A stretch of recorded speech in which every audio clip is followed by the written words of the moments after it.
দর্শক বন্ধুরা, তোমাদের অয় এবং ইউ দিয়ে আজকে কর্ন বা ভুট্টা এঁকে দেখাবো। এর জন্য প্রথমে আমরা এরকম একটা অয় লিখে নিব। অয়ের উপরের দুই মাথা একটু বড় করে দিচ্ছি ভুট্টার খোসাটা তৈরি করার জন্য। এরপরে নিচে একটা ইউ এভাবে লিখে দেব।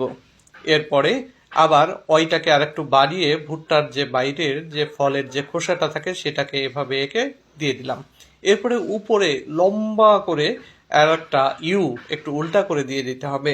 এই ইউটার মধ্যে এবার আমরা অনেকগুলো লম্বালম্বি দাগ দিয়ে দিব এবং এর মধ্যে আড়াআড়ি দাগ দিয়ে আমরা ভুট্টার যে দানাগুলো তার যে টেক্সচারটা থাকে বা তার যে কোয়াগুলো থাকে সেগুলো আমরা এভাবে এঁকে দেব।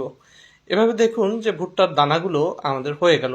এবার নিচে ভুট্টার যে গাছের যে স্টিকটা থাকে সেটা আমরা এঁকে দিলাম।